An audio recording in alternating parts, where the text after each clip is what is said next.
Ready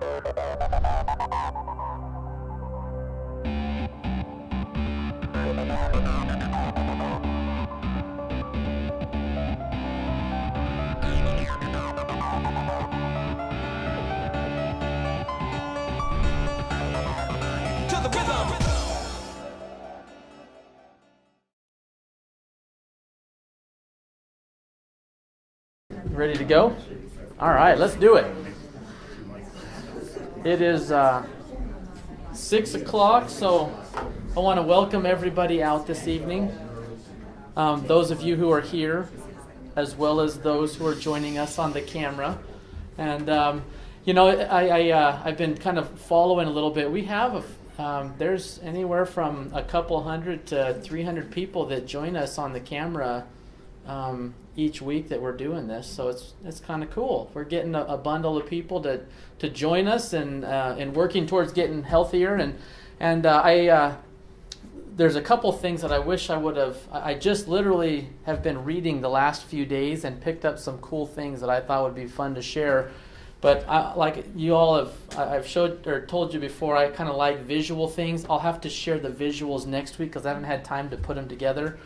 But one of them that I think goes along real well with the habits of health that we're trying to learn, I was just reading, and they were kind of talking about our lives are like a wheel with several different spokes that kind of keep things in balance. And all of us have different areas in our life where we're doing really well.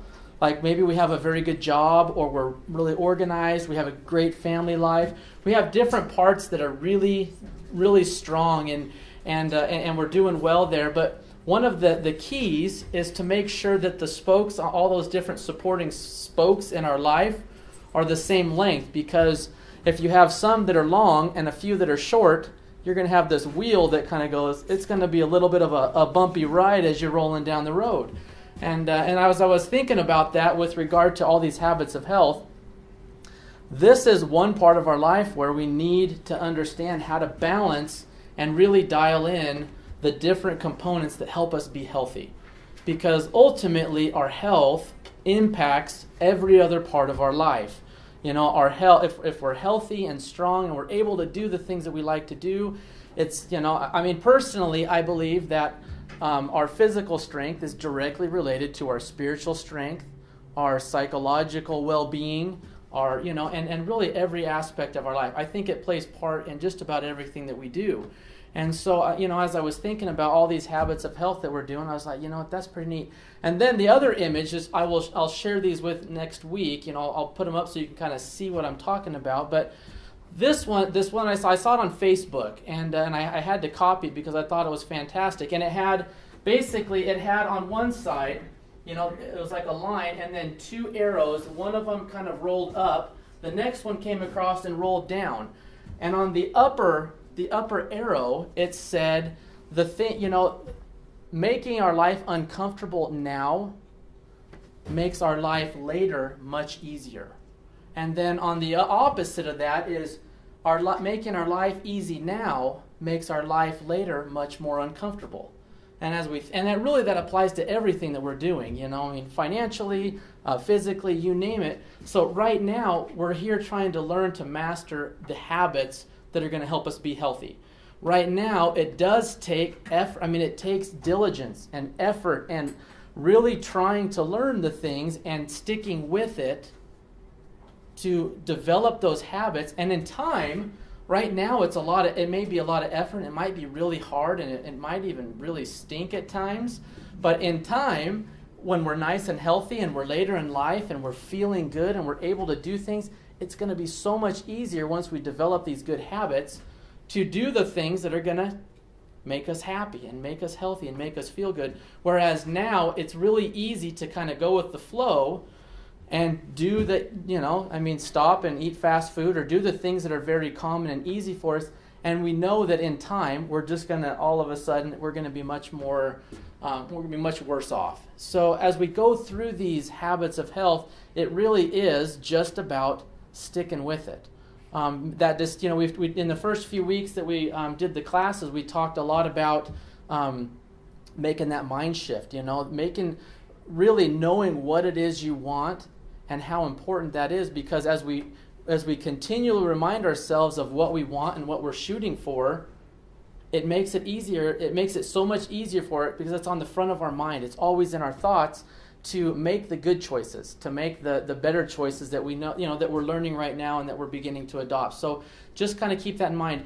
And honestly, I've never, just recently I've been doing more reading. I actually think it's a wonderful thing. If there's a physique you're going for, if there are activities that you want your health to be able to afford you to be able to do, take pictures, put them around in different places that you see frequently. Put them in your bathroom, put them next to the long, tall mirror that you get to look at yourself in every day, because it's going to help remind you, and then it'll be in the forefront of your mind. So when you do have rotten days and days when you'd really rather take the easy road, it's going to be so much more easy for you to make the right decisions and do the things that are going to make you happy. So anyways, I guess I can move forward here, but the last few weeks we've talked a little bit about controlling our energy intake, managing our insulin pump. Again, those are, if we remember, our insulin is designed to take carbohydrates and store them as fat. Okay, that's really and to plug them into the cells so we have energy, and anything left over, it's stuffing in our fat cells.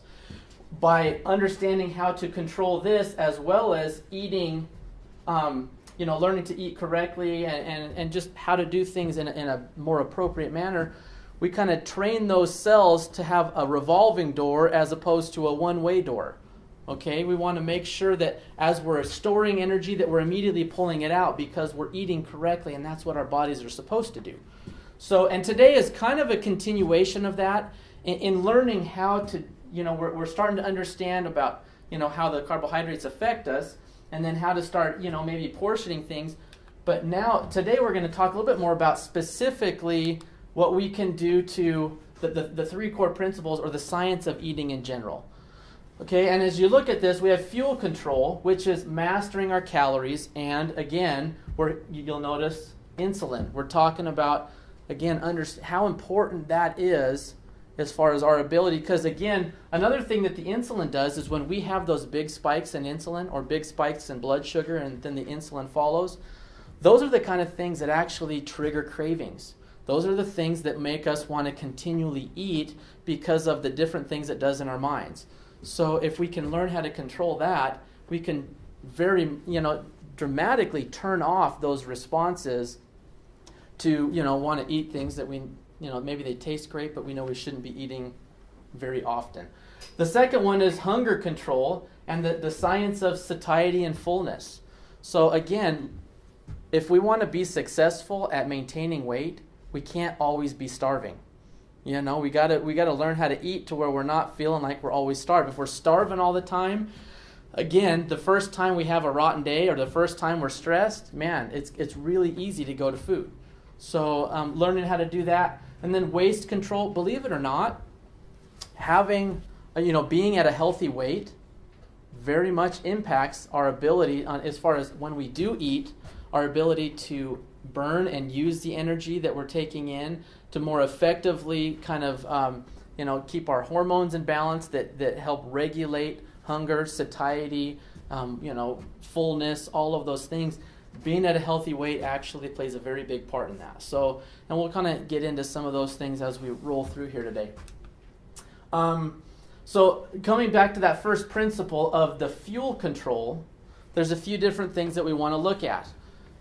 We want to look at our portion control. Again, since the 1970s, our portions have grown anywhere from 2 to 7 times what they used to be. So and partially that's because the food industry has grown tremendously, and people want to feel like, hey, we're getting a big bang for our buck. If we can pay $5 for a plate of food that's this big, or $5 for a big, huge plate, in our minds, again, this is human psychology. People are like, I want the biggest bang for my buck. So, we have to understand what is a good, healthy portion. What is the proper portion? For guys, this is a big one. Right now, guys are very, they were really good at justifying, hey, I'm a big guy, I need to eat a lot more. Oh no, I mean, I can't tell you how many guys I've put on the program, and they're like, there's no way that's enough food for me. No, I got to eat way more than that, or I can't function. And really, believe it or not, they don't need nearly what they put in, and they function great when they learn how to eat the right portions.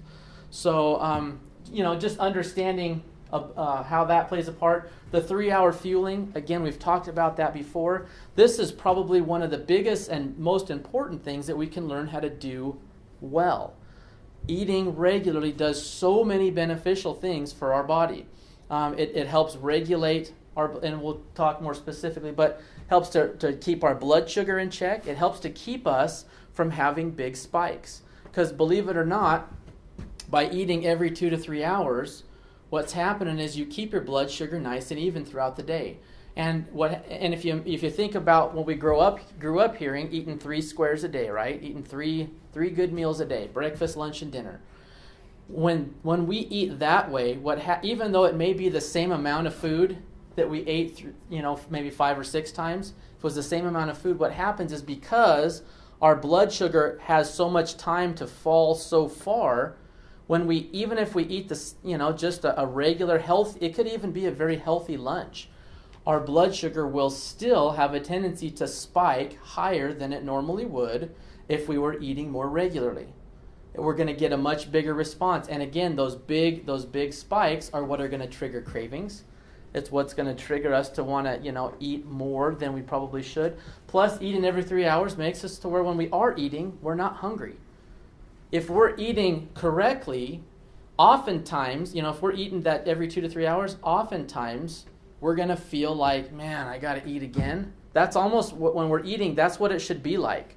We need to train ourselves that we're eating for fuel and for energy as opposed to, oh, yay, I get to eat. We're eating for pleasure. You see there's a very big difference in, I guess, that relationship that we have with food. And we've kind of grown up to where we do look at food as a very pleasurable thing. We do family get-togethers. We do church activities. We do, softball, the kids' games. There's always, my son's playing baseball right now. What do they get at the very end of every game?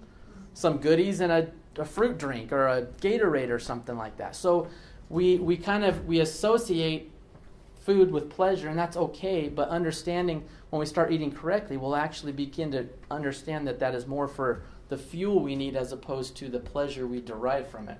And then the last thing is the percentages. What should we be eating? Again, how do we know what the right size portion should be? How do we know, how much protein, how much fat?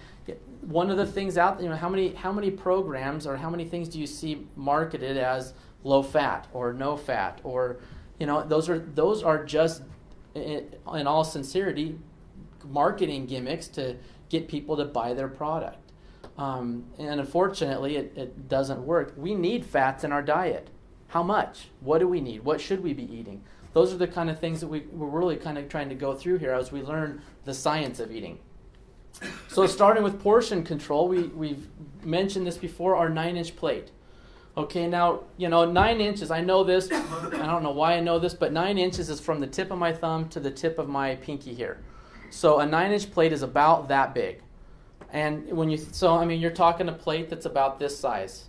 So it's, in fact, most of the plates nowadays, if you do like the inner circle that recesses, that's about 9 inches. So don't go to the outside of your plate, go to that inner part of your plate, okay? And what we want to do is we want to put vegetables on the majority of the vegetables, a little bit of fruits. And the reason for that, we're going to kind of hit that here in a moment, but the reason for that is it helps you start eating. It actually makes it easier for you to eat the right amounts. Vegetables are very low in calories. They're higher in nutrition. They have a lot of vitamins and minerals to help us, to be healthy but they also have lots of fiber and lots of fluid, which help to stretch our stomach. There's a few different responses or a few different things in our body or reactions that happen that help us to feel full. Some of them are hormonal on and off triggers between our brain and our stomach, but the first one is the stretch. When our stomach stretches to a certain point, our mind says, oh, I've got enough food. The stomach's full. But that takes time. The reason we talk about eating slow is because that trigger usually takes anywhere from 12 to 15 minutes. If you think about that also, think about some of the hot dog eating contests that you've seen. They're always under 12 minutes. Usually around 10 to 12 minutes are these food eating competitions, because people can jam their stomach full long before it gets that trigger to say enough. So, that's the honest truth. So that's one of them. So eating slow, but, eating a lot of these things that take up a lot of space, that's great. We want that stretch. We want to get that, we want to trigger that reflex as quick as we can.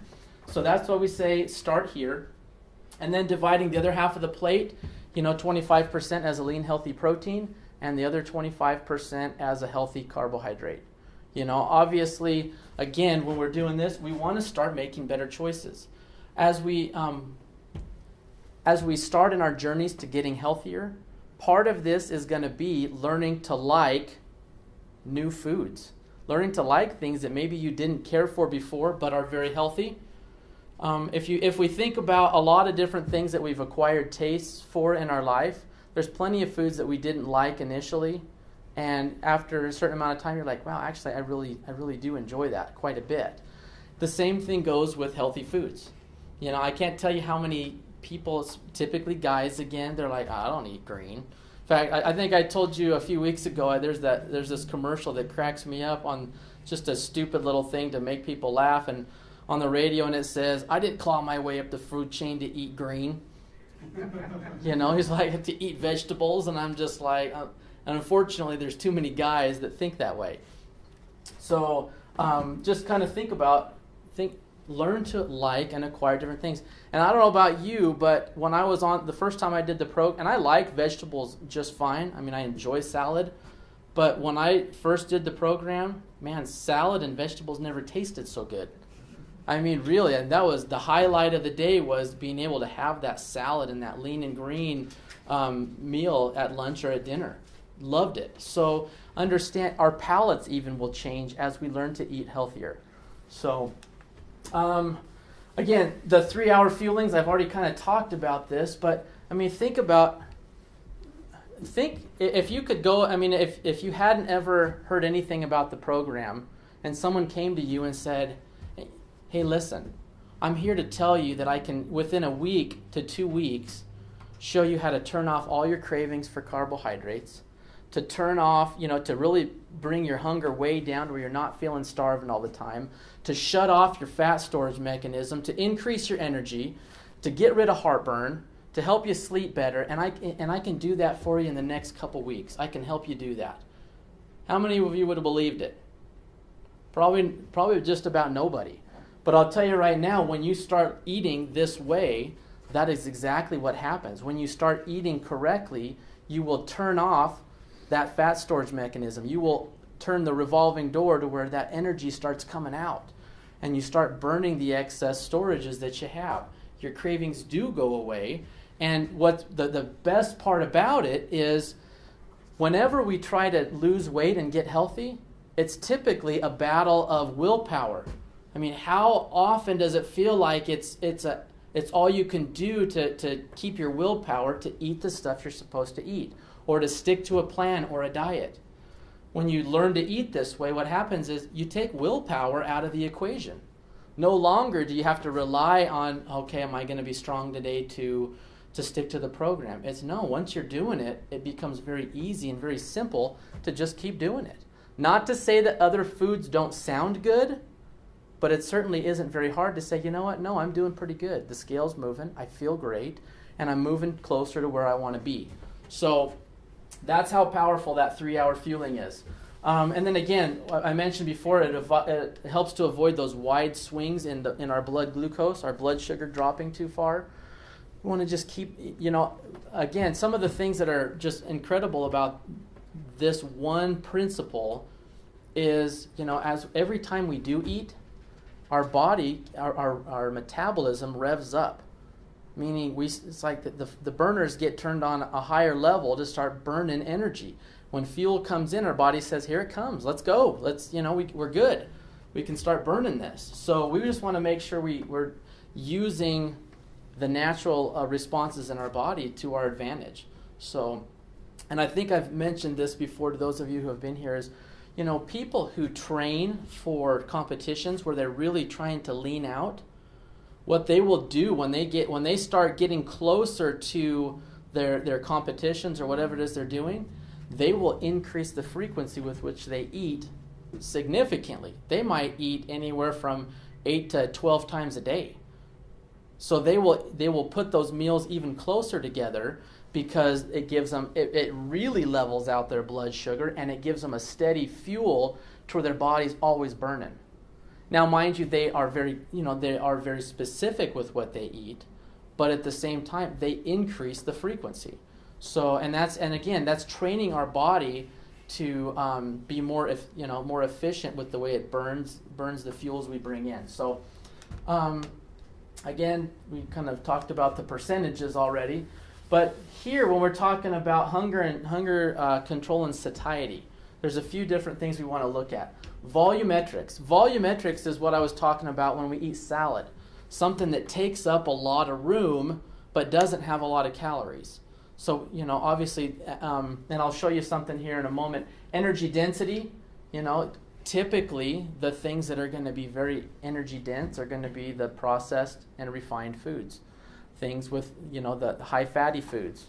They're going to have a ton of energy packed in. I mean, it's like a palm full of nuts are wonderful for us, very healthy, good fats in them. But if we, it's really easy to eat more than just a palm full of almonds. It's easy to tear through half a canister of almonds. Those are the things we got to. But again, it's just learning how to do it. How do you do those things in a good, safe, healthy way?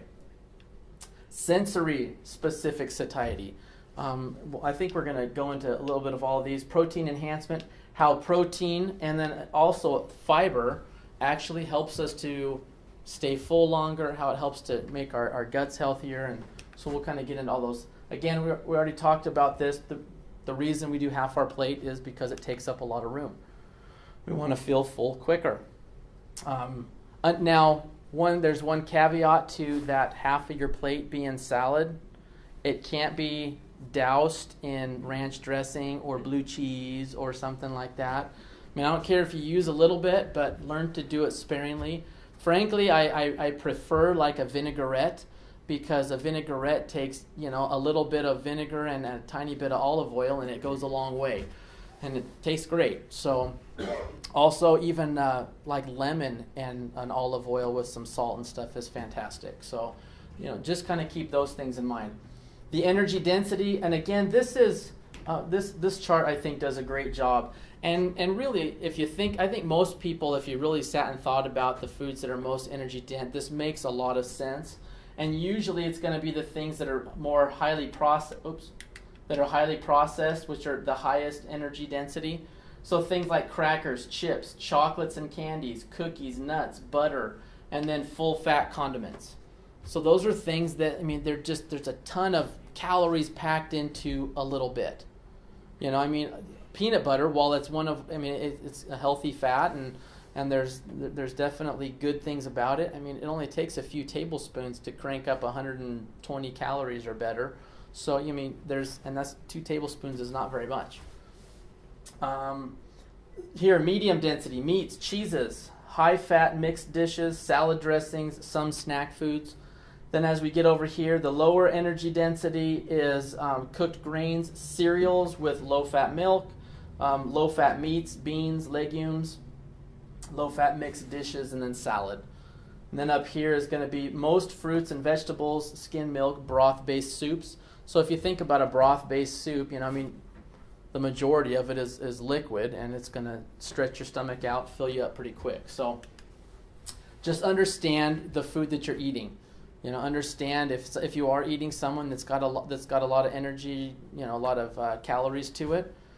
Plan ahead. Make sure that that's one of those areas where it's good to put it on the plate and then put it away, so you don't like my kids, when they'll go grab a box of crackers, and if I let them go up with a box of crackers to watch TV, it is gone and nothing flat.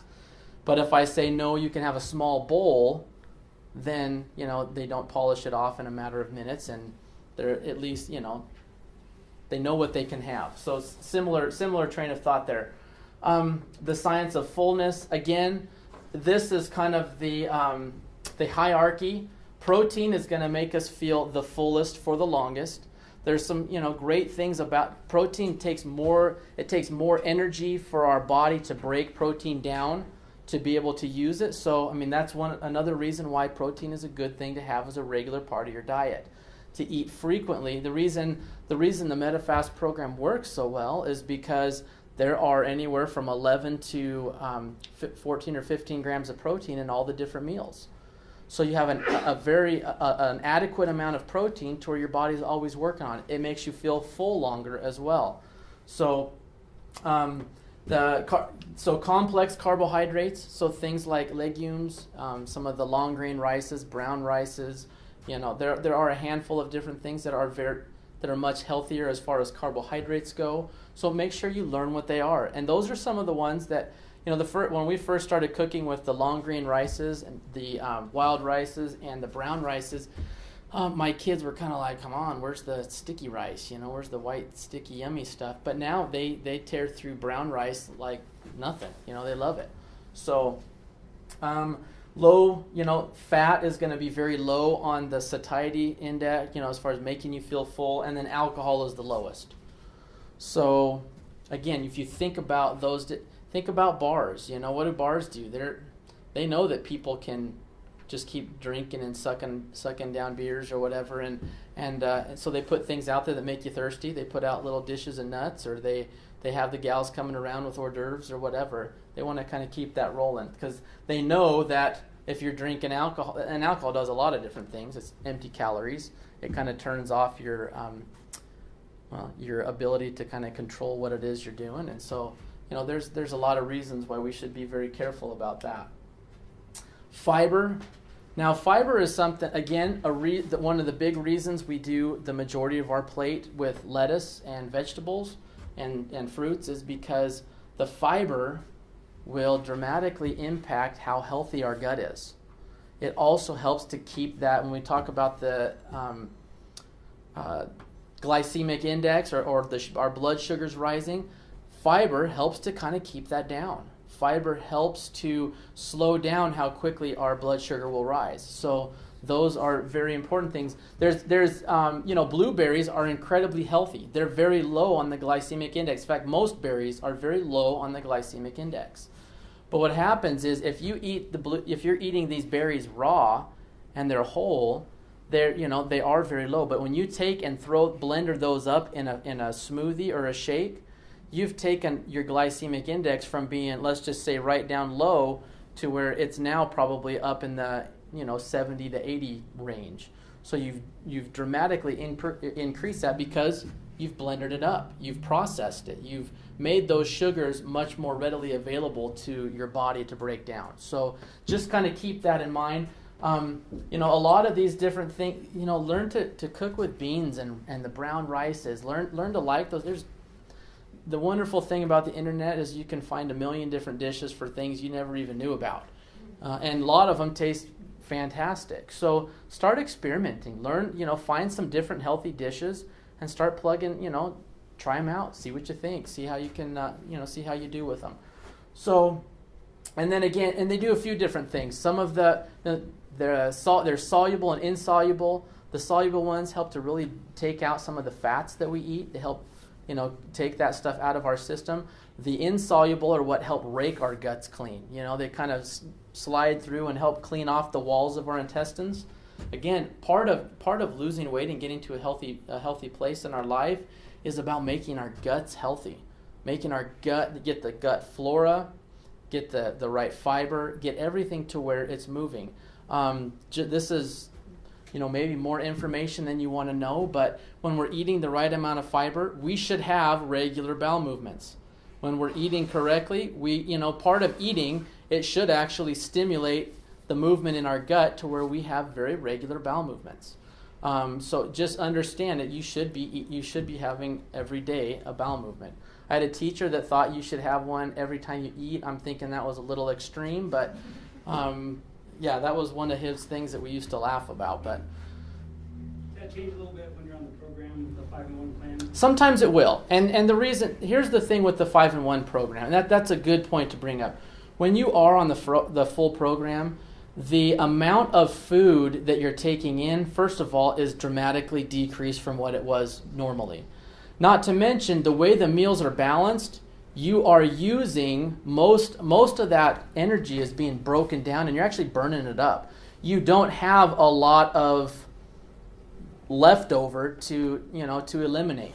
So, that is true. When you are on the full program, it isn't uncommon when you're on the full program to maybe have every other day or, maybe a little bit less frequently.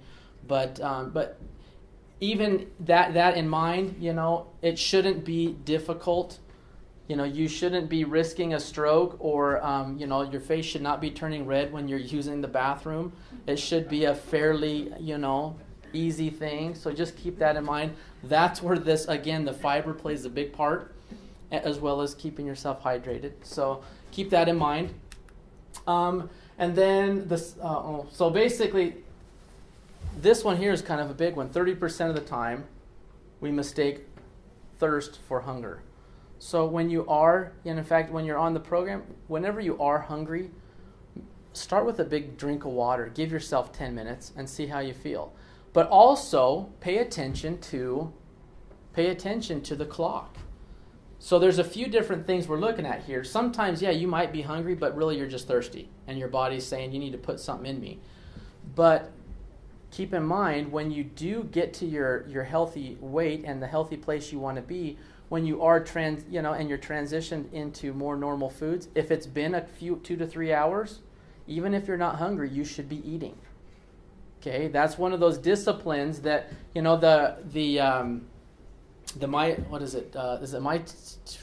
TSFL? What's the new app? Sorry, I'm drawing a blank on it. My TSFL. They have little reminders in there that remind you to eat regularly. If that's something you need help with, use it. Those are the kind of things that we want to, we want to make sure we train ourselves. And in time, again, our bodies are very cyclical. They like patterns. They like having a regimen. So as you're doing this and as you're going, on the program, the longer you do it, we'll get to a point where our body's like, it's time. It's time now to eat. And that's a great thing because our body is, it's just going to have a nice system about it where things become very easy.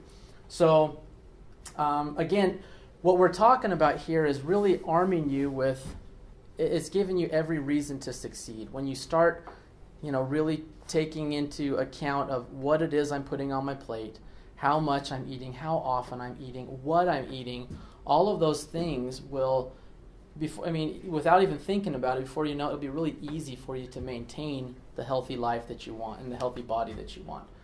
This here, I don't even like that slide. I'll probably take that out, but it's kind of boring. It's just talking about percentages and graphs over the years. But ultimately, what it is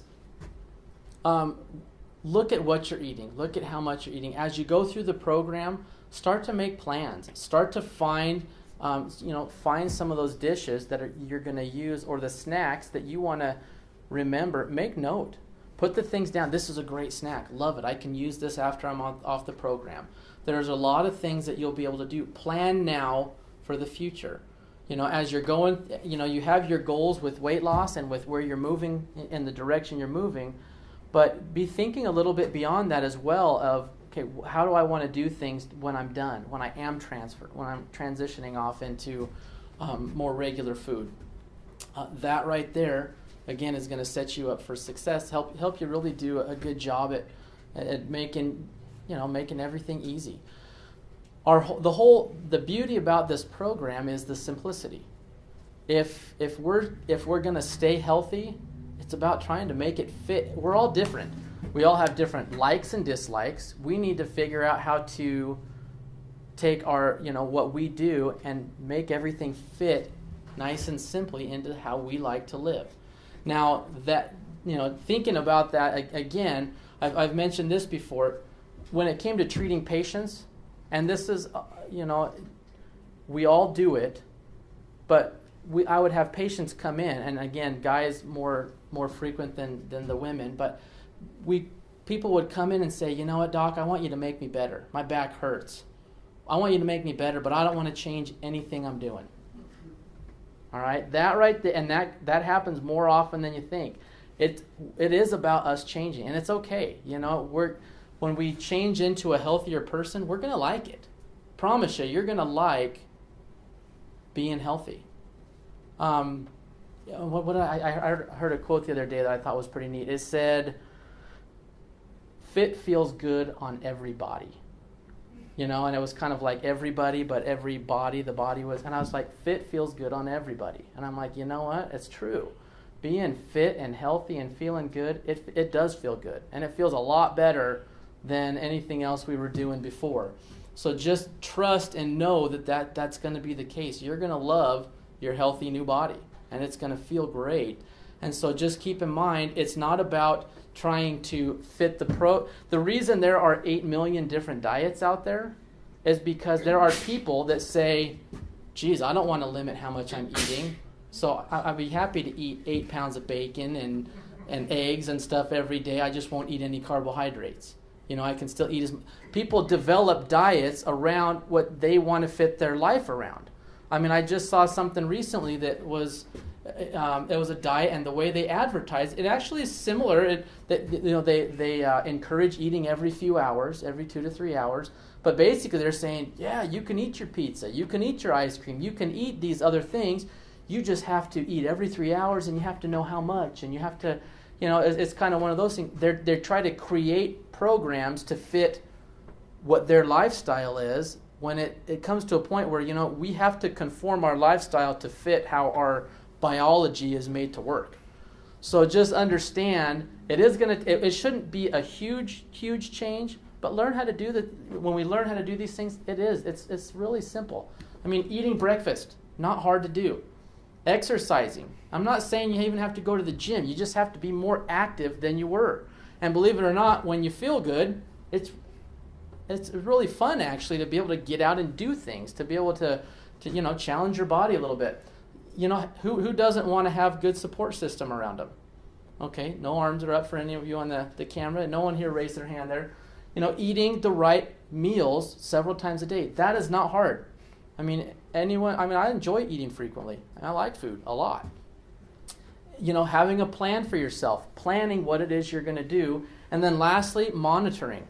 Is there anything difficult, about hopping on a scale 2 or 3 times a week to make sure you're keeping yourself in check and you're sticking to your program, you're sticking to your plan, to kind of just assess and evaluate where you're at. Not so hard. And again, that's all. This here is kind of the nuts and bolts of what we're talking about. And we learn all these other tricks of the trade. Before you know it, being healthy is a piece of cake, and you'll be dragging people along with you because people are going to be like, all right, what the heck did you do? Because I want to do it too. And that's really that's what this whole thing is about, is helping ultimately we want to help everyone get healthy. We want to help everyone learn how to master, we can absolutely, there's plenty of people that live very healthy lives in our toxic environment.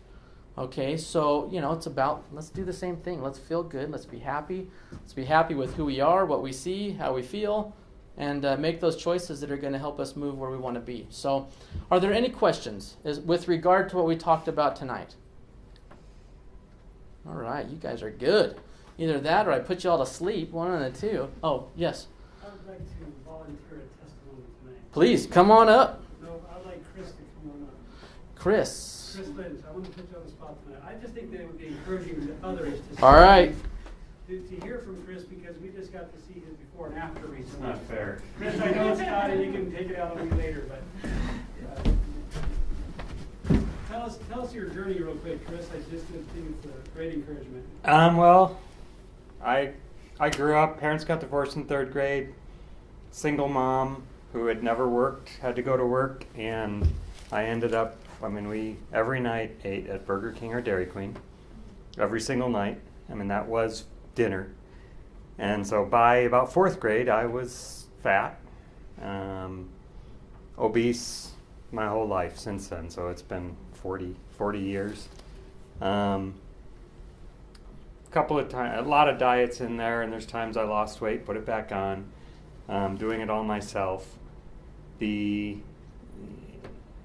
every time I put it back on, I put on more. and I remember the first time I don't remember when it was, but I remember the first time I was ever approaching 200 pounds. That was like, oh my God, I'm going to hit 200 pounds. Well, before I started this, that line became 300.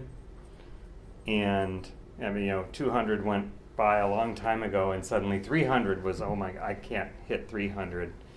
And 300 is probably the pace that really scared me. 293 is as high as I got. But at 300, I realized that those are the people that are on Discovery Channel. They're doing TV shows about them, and I'm there. And so that's where I was. Tried to do it on my own a little bit about 2 years ago and lost, 40 pounds or 50 pounds, but then had put back on almost all of it and was going back up again. And Beth, who's my coach, I've known her for a while, for years, but I watched her transformation and hadn't really ever asked her what she had done until I was watching to see if it stayed off.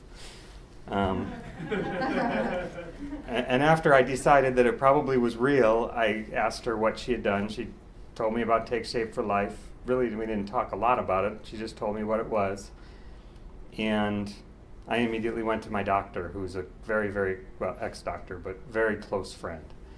And, I had researched Medifast and contacted my doctor and had a talk with him about it. And he was like, he said exactly what he needed to say. Medifast is solid, probably the best out there.